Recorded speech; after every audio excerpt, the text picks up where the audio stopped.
થાય. હું એવું શરત મારું છું, જો મારા ભરતની મેલડીને નકલ કોક મારી જાય ને તો મારે અવતારમાં ખોટ પડે. તમે ગમે તેવું જ્ઞાન પીરી દો ને, ગમે તેવું જ્ઞાન પડે એવું ના કે આજે રાત્રે 12 વાગે તારી માતા આવશે. કોઈ કે નહીં, કોઈ બનાવે નહીં, એક જ છું મેલડી અમરતી જોગમાયા. એટલે ઘણા પ્રયત્ન કર્યા મારી નકલ મારવાના. એટલે બાપા ના વાગ, તમે સમય ના લીએ કો, તમે કોઈક માતાને ના મોકલી શકો.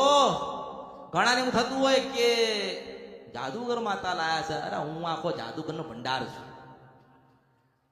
ક્યારે કે તમારો વિશ્વાસ, તમારો ભાવ હોય ને ત્યારે. અને દુનિયામાં એક નિયમ છે, એક દુનિયાનો સંસારનો નિયમ. અહીંયા મારી પાસે લોકો આવે છે ને તો બહુ ચાલાક અને ચતુર અને બહુ હોશિયાર ને બહુ ભણી ગણીને આવે છે. પછી આઈને બેન કે અમારે તો કે કશું ખબર, બધી ખબર હોય, દિવાઈ કરતા હોય, પણ મને ઉલ્લુ બનાવ. એમ કે આને હું ખબર હોય? તારી માં કા બેઠી છે મને ખબર હોય તો તું શું કરીને બેઠ્યો મને નહીં ખબર?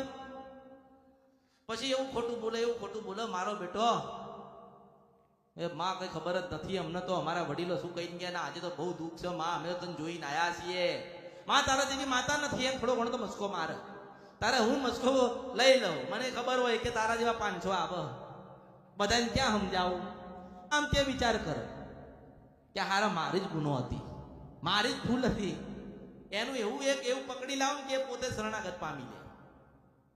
નતર ઘણા લોકો અત્યારે તો હે ને એક જ વસ્તુ પકડીને ચાલે કે આપણે હે ને અમૃતની મેલડી જેવું બનવું છે. કેના જેવું? હા, કે અમારે ગાદી કરવી છે એટલે કરો, અમારે ધૂણવું છે. પણ હું ક્યાં ધૂણું છું? કોઈ અમને ધૂણતા જ હોય. હા, લોકો તો આમ પડી જાય આખા.